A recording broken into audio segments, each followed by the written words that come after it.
स्याद्वाद चट द्रव्य गुण पर्याय और प्रमाण का, जड़ कर्म चेतन बंध का, अरु कर्म के अवसान का, कह कर स्वरूप यथार्थ जग का, जो किया उपकार है, उसके लिए जिन वाणी माँ को वंदना शत बार है।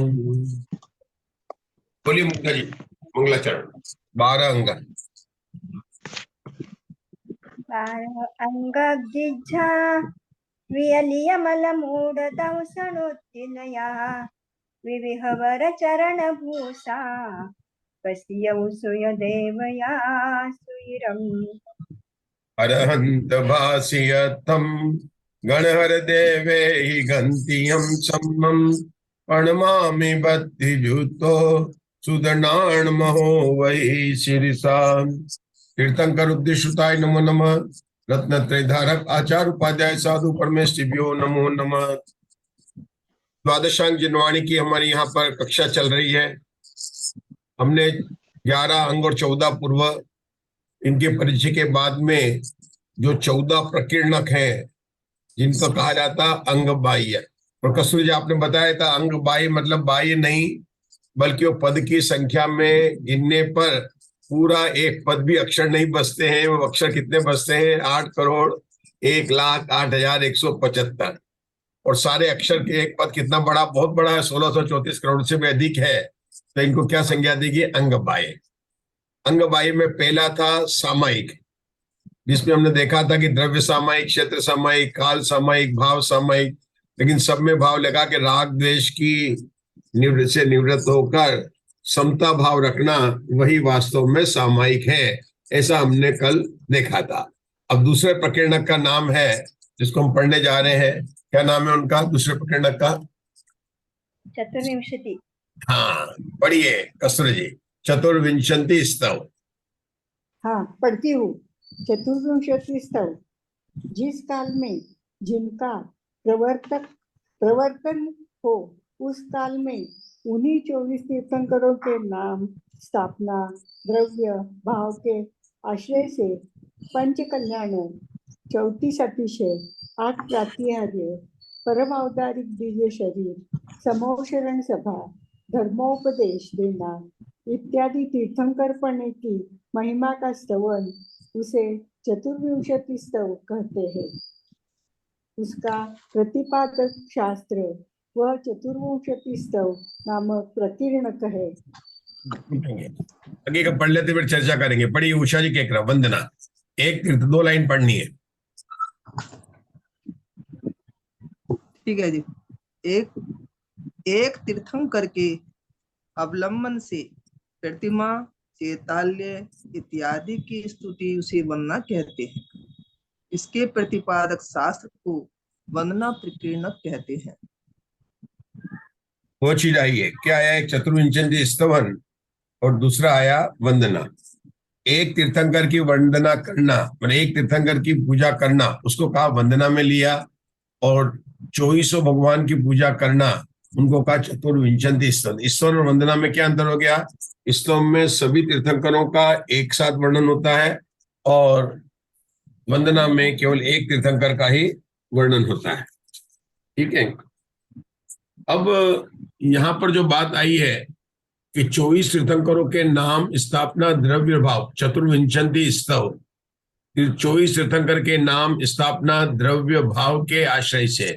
ये क्या चीज है? नाम, स्थापना, द्रव्य, भाव के नाम से का नाम बोलना, स्थापना करना, ये 4 निक्षेप है। ये 4 निक्षेप है, ठीक है ना। ये 4 निक्षेप द्रव्य से, भाव से, नाम, स्थापना, द्रव्य, भाव के आश्रय से पंच कल्याण उनके सबके करना। ये विषय कहाँ पर आया मालूम है आपको? ये अष्टपाउड़ के बोध पाउड़ का विषय कहाँ पर है? अष्टपाउड़ में, बोध पाउड़ में आया। कुछ याद आता है? अपन अष्टपाउड़ है ना, अष्टपाउड़, उसमें बोध पाउड़ नाम का है। 8 पाउड़ है वहां पर, बोध पाउड़। तो बोध पाउड़ की 28वीं गाथा में लिखा है, नामे ठवणे ही समदवे भावे ही सगुण पज्जाया चौणा गदे संपदि में भावा भावंती अरहंते।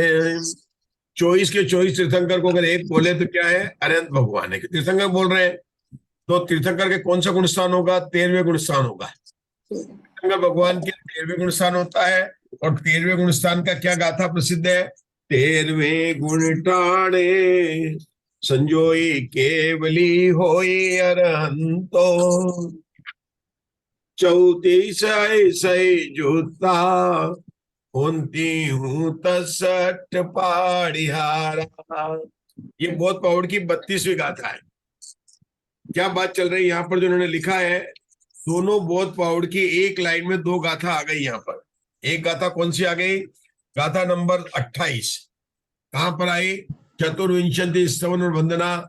हमारी बात चल रही है कि प्रकीर्णक का क्या विषय है, तो यह बताया गया चतुर्विंशति स्तवन और वंदना। दूसरे प्रकीर्णक का नाम है चतुर्विंशति स्तव और तीसरे का नाम है वंदना। एक तीर्थंकर के आलम्बन से जो जिसकी प्रतिमा की चैत्यालय इत्यादि की स्तुति की जाती है उसे वंदना कहते हैं। लेकिन चतुर्विंशति स्तव में क्या बोला, 24 तीर्थंकर।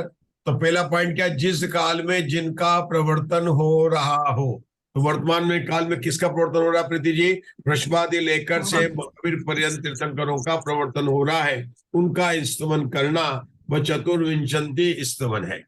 अपने सामायिक पाठ है ना, काल अनादि ब्रह्म जग में, जो बहुत बड़ा पाठ है, उसमें भी देखिए चतुर्विंशति स्तवन भी है और महावीर वंदना लिखा है। उसमें देखो महावीर वंदना और अंतिम पाठ है कायोत्सर्ग।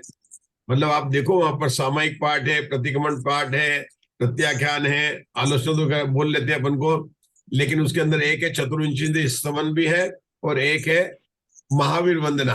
मतलब जो पाठ बता रहे, कोई भी वंदना कर लीजिए आप, एक तीर्थंकर की वंदना और उसके बाद में कायोत्सर्ग। मतलब सामायिक के काल में भी चतुर्विंशति स्तवन करने की मतलब पद्धति है। अब चूंकि सामायिक में है तो यहाँ पर उन्होंने बताया, अलग से बताया चतुर्विंशति स्तवन की, जहाँ 24 तीर्थंकरों का स्तवन किया जाए उसे कहते हैं चतुर्विंशति स्तवन कहते हैं। और जिस काल में, मतलब जैसे अपन रोज बोलते हैं ना, मतलब स्वस्ति पाठ में नहीं बोलते हैं स्वस्ति, मतलब सभी 24 तीर्थंकर नाम स्वस्ति पाठ क्या है, चतुर्विंशति स्तवन ही है। अपन बोल रहे हैं, मतलब रोज उसको मतलब अपने उसके पूजा करते हैं यहाँ पर। तो इन सबका वर्णन बताया गया। इसमें मुख्य बात क्या आती है, मुख्य बात मुझे ये लगी कि एक तो उन्होंने निक्षेप से बात की, नाम, स्थापना, द्रव्य और भाव, और उससे पंच कल्याणक। अब पंच कल्याणक क्यों लिखा, क्योंकि ये शास्त्र हमारे क्षेत्र में लिखा गया है और हमारा क्षेत्र है भरत क्षेत्र, और भरत क्षेत्र में जितने भी तीर्थंकर होते हैं उनके 5 कल्याणक होते हैं। विदेश क्षेत्र में जो तीर्थंकर हो उनके भले ही 2 कल्याणक के, 3 कल्याणक के, 5 कल्याणक वाले तीर्थंकर हो सकते हैं, लेकिन हम आज जहां पर हैं, हम भरत और ऐरावत क्षेत्र में सभी तीर्थंकर नियम से 5 कल्याणक वाले होते हैं और पूरे तीसरे भाव के अंदर ही वो तीर्थंकर प्रकृति बांधते हैं। उसके बाद में स्वर्ग है, नरक भी जा सकते हैं। तीर्थंकर को 2 जगह का बताया गया है, तो वहां से और फिर वहां से यहाँ पर आते हैं। लेकिन वर्तमान काल में जितने भी तीर्थंकर आए वे सब स्वर्गावतरण ही आया, इसलिए स्वर्गावतरण उनको स्वर्ग से ही आए। लेकिन आगामी 24 के अंदर कई तीर्थंकर जो है नरक से आए, कई तीर्थंकर, 2-3 के तो अपने को नाम पता ही है, आपको पता ना कौन कौन से है। मतलब यहाँ तक कि 23वें तीर्थंकर जो है, मतलब बताते समुद्र, ये सब वहीं से आने वाले। दीपायन मुनि का भी पता है आपको, तो दीपायन मुनि का बताया, समुद्रपद आचार्य का नाम आता है, श्री कृष्ण का नाम आता है, ये अपने जो है राजा श्रेणिक का नाम आता। मतलब ये बहुत सारे तीर्थंकर वहां से आने वाले हैं, नरक से आने वाले। क्योंकि मतलब तीर्थंकर का यहाँ पर कहां से 2 जगह से जन्म लेकर आते हैं और तीसरे भाव में वो मतलब जो है मोक्ष जाते हैं, तो ये उनका भाव होता है। मतलब ये बताया इनके 5 कल्याणक होते हैं। अब मैं कल्याणक के नाम तो नहीं पूछूंगा, तो मतलब बहुत ऐसी बात हो गई कि 5 के 5 कल्याणक है। लेकिन तब कल्याणक का दूसरा नाम क्या है, निष्क्रमण, निष्क्रमण है ना, बहुत बहुत बढ़िया। केवल ज्ञान कल्याणक नहीं, वो तो अलग है। निष्क्रमण कल्याणक जो और गर्भ कल्याणक को स्वर्गावतरण बोल देते हैं, क्योंकि इस बार सबसे आए थे गर्भ कल्याणक का, तो गर्भ कल्याणक, जन्म कल्याणक और निष्क्रमण कल्याणक और ज्ञान कल्याणक और निर्वाण कल्याणक, मोक्ष कल्याणक भी बोलते हैं उसको, लेकिन एक ही बात है वहां पर। लेकिन निष्क्रमण कल्याणक जो है विशेष बात है, इसको यहाँ पर बताते हैं। अब तीर्थंकर की क्या विशेषता होती है, उषा जी आपको बताना क्या विशेषता होती है तीर्थंकर के, कि उनके समोह शरण होता है। ठीक है ना। पंच कल्याणक होते हैं, पंच कल्याणक से उनके समोषण होता है। समोषण की क्या पहचान है? अष्टपति आर्य होती है। हाँ, ये बहुत बढ़िया। मतलब समोषण का नाम लिया तो 8 अध्याय लेना, और तीर्थंकर का नाम लिया तो 34 अतिशय लेना।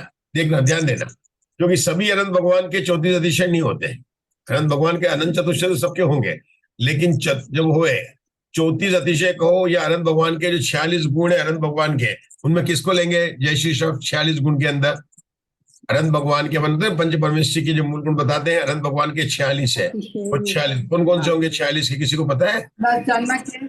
10 जन्म के, सुगंध 10 जन्म 10 के, जन्म से होते हैं, 10 केवल ज्ञान जन्म के से होते 10 हैं, केवल ज्ञान के, 14 देव के 34 होते हैं, अतिशय हो गए, बराबर 34 अतिशय हो गए। अब 34 अतिशय में 8 प्रातिहार जोड़ दिए, 42, और उसके अंदर 4 जोड़ दिए अनंत चतुष्टय। बहुत बढ़िया। ये हो गए अनंत भगवान के 46 गुण। अब कहे दिए थे अनंत भगवान के, लेकिन अनंत भगवान के नहीं, तीर्थंकर भगवंतों के। क्योंकि सामान्य केवली हो तो उनके अष्ट प्रातिहार भी नहीं होंगे और जन्म और 10 के सब अतिशय भी नहीं होंगे। हाँ, परम औदारिक शरीर जरूर होगा अंत के अंदर। 13वें गुणस्थान के अंदर परम औदारिक शरीर सभी केवल ज्ञान है, वो केवल ज्ञान का अतिशय है, तो वो तो केवल ज्ञान के अतिशय तो हो सकते हैं कि वो अवश्य होंगे। लेकिन जो तीर्थंकर का अतिशय होते हैं, क्योंकि तिथ्यर्थम पत्ता जे ते पायंती समवसरणाई सकेण कया भी हुई कई पंच कल्याण पूजाए। मतलब जिन्होंने तीर्थंकर प्रकृति का नाम बांधा है, वे जो है पंच कल्याण को प्राप्त होते हैं और इंद्रों के द्वारा पूजा को प्राप्त होते हैं। ये बात किसकी बताई गई? तीर्थंकरों की बात की बताई। अब अष्ट प्रातिहार है, सबसे पहले बात करते हैं अष्ट प्रातिहार के नाम। कौन बताएगा अष्ट प्रातिहार के? अशोका जी ने बताए थे एक बार, आज बता एक बार बताया।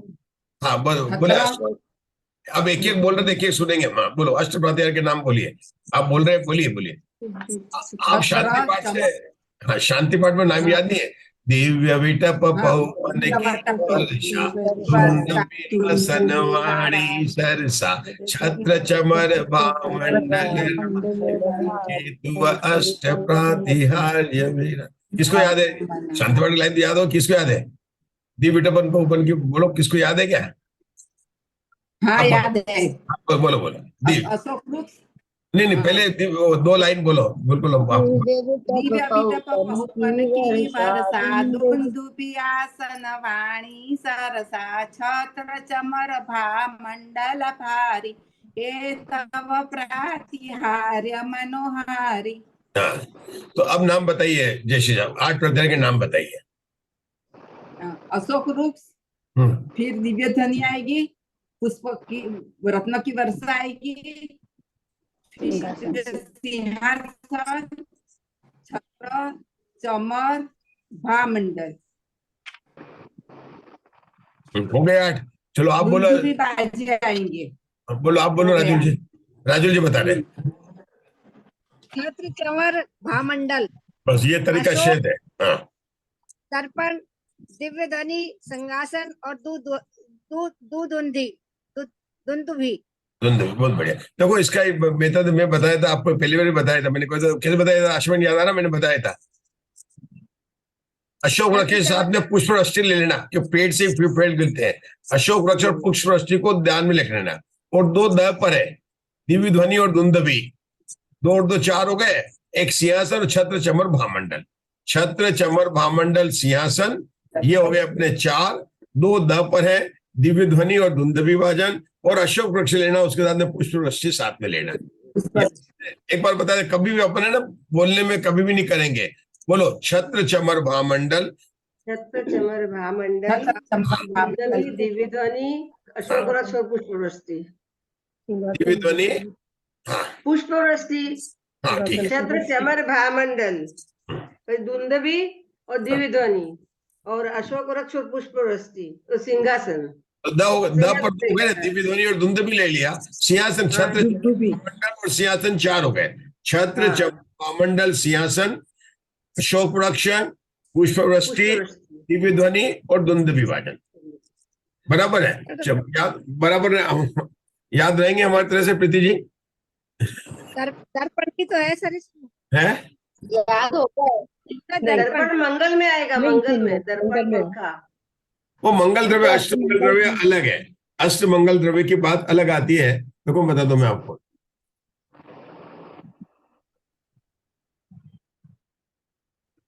ये अष्ट प्रातिहार्य है, एक एक लाइन का वर्णन है। हाँ, पढ़िए पढ़िए, कुसुम जी पढ़ो। अशोक दिख रहा है आपको? कुसुम जी को दिखता ही है? हाँ, थोड़ा बड़ा करिए। किया मैंने। भगवान के समोषण के मध्य श्री मंडप में अशोक नामक एक ऐसा वृक्ष होता है जिसे देखने से ही वहां स्थित 12 सभा के सभी जीवों का शोक दूर हो जाता है।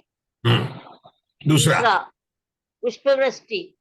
भगवान के समोषण में कल्प वृक्षों से उत्पन्न रत्नमयी पुष्पों की वर्षा होती है। तीसरा, दिव्य ध्वनि। भगवान के सर्वांग शरीर से एक दिन रात के 8 पहर में पूर्वाह्न, मध्याह्न, अपराह्न, अर्धरात्रि, इन 4 कालों में 6 घड़ी अर्थात लगभग 3 प्रहर 9 घंटे 36 मिनट प्रमाण अक्षर रहित मेघ की गर्जना के समान दिव्य ध्वनि होती है। भाव यह है कि केवली भगवान के ओठ, तालु आदि हिले बिना सर्व शरीर से वाणी खिलती है। यह मेघ की गर्जना के समान निरक्षरी, अनुभवी, गंभीर है। एक दिन रात में 4 बार 6 घड़ी प्रमाण तो स्वयं होती है। यदि कभी इंद्र, चक्रवर्ती, गंधर्व देव, सभा नायक आदि कोई अन्य महापुरुष प्रश्न करते हैं तो उनका निमित्त पाकर अन्य कालों में भी भगवान की वाणी होती है। ऐसा कथन गोमटसार जीकांत जी के ज्ञान मार्गणा नामक 12वें अधिकार की टीका में किया गया है। रुकेंगे। हाँ, पहले अशोका जी से अशोक वृक्ष बारे में पूछते हैं। अशोका जी है तो उनका तो राइट्स बनता है अशोक वृक्ष बारे में बताना। क्या लिखा अशोका जी अशोक वृक्ष बारे में? ये आपके भगवान के समोषण के मध्य में जो शिव मंडप है कि हाँ। उसमें जो अशोक नाम का ऐसा वृक्ष है कि उसको हाँ। देखते ही जो है वहां पर स्थित जो 12 सभा में जितने जीव होते हैं सब दूर हो जाते हैं। अब इसमें कितनी बात आई? भगवान का समोषण एक शब्द आया, और दूसरा आया मध्य में श्री मंडप, और उसमें बनाया अशोक नाम का एक वृक्ष होता है जिसे देखने से स्थित 12 सभा के सभी जीव का शोक दूर हो जाता है। तो आपको बताना कितने वर्ड है। एक तो समोषण किसे कहते हैं, श्री मंडप क्या है, दूसरा बात के 12 सभा क्या है। 3 चीज बात आई है अशोक। क्या आई है? समोषण, श्री मंडप और 12 सभा, और उसके बीच में अशोक वृक्ष। 4 चीज की मतलब अशोक वृक्ष से बात ही कर रहे हैं, ठीक है ना। तो अशोक वृक्ष, हाँ बोलो अशोक। अशोक वृक्ष भगवान के समोषण में जहाँ विराजते हैं उनके पीछे अशोक वृक्ष भगवान की समोषण की जो है हाइट है उससे 12 गुना लंबा ऊंचा होता है। किससे किससे 12 गुना? किससे 12 गुना? समोषण जो होता है जहाँ भगवान विराजमान होते हैं उससे उनके ऊपर 12 गुना। नहीं, भगवान की हाइट से, भगवान की जितनी शंकर की 12 गुना। अवगाहना से। भगवान की ऊंचाई से 12 गुना ऊंचा। आप क्या बोल रहे हैं कस्तूरी जी? आप कुछ बोल रहे हैं? वही बोल रही थी, प्रतिमा जो होती है उसके 12 गुना। भगवान तो साक्षात विराजमान। भगवान की जो हाइट है अवगाहना उससे जो है 12 गुनी होगी, ठीक है ना। हाइट लेना मतलब भगवान वैसे समोषण में पद्मासन से विराजमान है, और पद्मासन में आप हाइट मान ही नहीं सकते। जितनी भगवान की हाइट है उससे 12 गुना लेना, अवगाहन लेना। भगवान अगर खड़े हो उनकी जो अवगाहना मतलब अंतिम, जैसे भगवान महावीर की अवगाहना कितनी थी? 7। तो उनका अशोक, हाँ बताओ कितना हो गया प्रीति? अशोक वृक्ष कितना बड़ा होगा भगवान महावीर का? भगवान महावीर भगवान पार्श्वनाथ का, दोनों को बताओ। 84 हाथ का। 12 का गुणा कर देंगे, 12 से 84 हाथ, और पार्श्वनाथ भगवान का 108 हाथ था। आदिनाथ भगवान का 500 था, तो 12 का गुणा करेंगे तो कितना हो जाएगा? 6000 धनुष हो जाएंगे। कितने हो जाएंगे? 6000 धनुष, मतलब बहुत बड़ा हो जाएगा। पद्मासन से लगाएंगे ना, वो खड़गासन की है। कहाँ पर? पद्मासन से नहीं, ऊंचाई लगाते हैं, पद्मासन से लगेगा ना। हमने अभी तो पद्मासन ही होगा ना। एक चर्चा की है। समोषण में भगवान पद्मासन में विराजमान होते हैं, नियम है, ये नियम है। हाँ, तो विहार करते हैं, ये नियम है। मतलब पद्मा समोषण बैठेंगे तो पद्मासन में ही विराजमान होते। एक बात। अब दूसरी बात हमारी यहाँ चल रही थी, अष्ट प्रात्यार की बात चल रही थी। अष्ट प्रात्यार में पहला जो है अशोक जी का इसलिए पूछा कि उनका नाम ही अशोका है, तो अशोक का वृक्ष शायद उन्होंने इसी को देख के दिया होगा, अशोक का वृक्ष। तो उन्होंने आशाबेन से पूछा अशोक है क्या, तो उन्होंने एक बात बताई थी, भगवान के अवगाहना से इसकी जो ऊंचाई जो होती है 12 गुनी होती है। तो ये सही बात है। दूसरी बात क्या एक है? और नई बात, हाँ बताओ। अशोक एक नई बात और नेट पे मिली मेरे को अभी, हाँ कि ये जो अशोक वृक्ष होता है ये सहिष्णुता का प्रतीक है। वह सर्दी, गर्मी, बरसात तथा प्राकृतिक प्रकोपों को प्रतिकार रहित होकर सहता है, तभी उसमें फूल और फल लगते हैं। मनुष्य भी जब वृक्ष की तरह सब बाधाओं को प्रतिकार रहित सहन करता है, तभी उसमें कैवल्य का फल लगता है। भगवान के मस्तक पर अवस्थित अशोक वृक्ष संभवतः यही संदेश देता है। क्या संदेश देता है, फिर से बताइए। अब बेटा क्या एक मिनट एक सुन, बहुत अपने आराम से नहीं। हाँ, क्या संदेश देता है प्रीति जी? आपने भी पढ़ा, क्या बोला? वृक्ष ये जो अशोक वृक्ष है ये सहिष्णुता का प्रतीक है। वह सर्दी, गर्मी, बरसात तथा प्राकृतिक प्रकोपों को प्रतिकार रहित होकर सहता है, तभी उसमें फूल और फल लगते हैं। मनुष्य भी जब वृक्ष की तरह सब प्रकार के बाधाओं को प्रतिकार रहित सहन करता है, तभी उसमें कैवल्य का फल लगता है। भगवान के मस्तक पर अवस्थित अशोक वृक्ष संभवतः यही संदेश देता है। ठीक है, ये जो ने रूपक बनाया, क्योंकि उनको बना ना केवल्य के फल, केवल ज्ञान को फल बनाकर उसके अंदर रूपक बनाया। अपन अगर त्रिलोक परिणति और जो यहाँ लिखा है उसके अनुसार अगर अपन देखें, मैं नहीं कह सकता हूं कि उसमें क्या लिखा है, मैं तो बता रहा हूँ त्रिलोक परिणति में और जो कहा है ना प्रीति जी, अपन उसको बात को देखते हैं कि अशोक वृक्ष जो है जो सभी के शोक को दूर कर दे, उसको देख के शोक दूर हो जाए, इसलिए उसका नाम अशोक वृक्ष पड़ा। ये सामान्य परिभाषा सब जगह आई। दूसरी बात क्या आई कि इसकी भगवान के अवगाहना से 12 गुना इसकी बड़ी होती है। तीसरी बात जो कई लिखित पढ़ने में आई कि जिस वृक्ष के नीचे केवल ज्ञान होता है वही उस भगवान का अशोक वृक्ष बन जाता है। जैसे आम के वृक्ष के नीचे पड़ा तो आम के वृक्ष है। जैसे आदिनाथ, एक मिनट, मुझे हाथ उठाया तो अच्छा लगा मुझे। बोलो कुछ, समझे आप कुछ बोलना चाहते हैं, बोलिए। हाँ, ये पृथ्वी का एक होता है। हाँ बोलिए कुछ समझिए। ये अशोक वृक्ष पृथ्वी का एक होता है। हाँ वही मैं बोलने वाला था, ये सचेतन नहीं होता है, ये बहुत बढ़िया होता है। अभी अपने वही बात आ रही थी। अभी पहले अपन ने पॉइंट नंबर 3 पर क्या बताया कि अशोक वृक्ष जो है ना जिसके अंदर केवल ज्ञान होता है उसका होता है, लेकिन ये यहाँ पर समोचरण पूरा का पूरा मायावी है। ये अंतर्मूर्त में बनता है और इसका विघटन भी हो जाता है और वापस हो जाता है, ठीक है ना। समोचरण के अंदर सारा जो है वो वास्तव में मायावी है। जैसे यहाँ पर कई पेड़ भी होंगे, पक्षी भी होंगे, तो देव जाति के होंगे, वही cut cut cut cut cut cut करते रहते हैं, वो बताते तिरंज के लिए, लेकिन पूरा का पूरा समोचरण मायावी है। ऐसा नहीं कि वहां पर तोते को लेके आए कि कोयल को लेकर आए तो बोले, सब मायावी है, पूरा का पूरा समोचरण मायावी है, ठीक है ना। तो अपन ने जो बोला ना कि आप जो बोल रहे पृथ्वी काय का, पृथ्वी क्षेत्र वृक्ष वगैरह सब पृथ्वी काय के बताए या जिसके बने हो, मतलब ये, लेकिन सचित वृक्ष नहीं है, सचित वृक्ष नहीं है।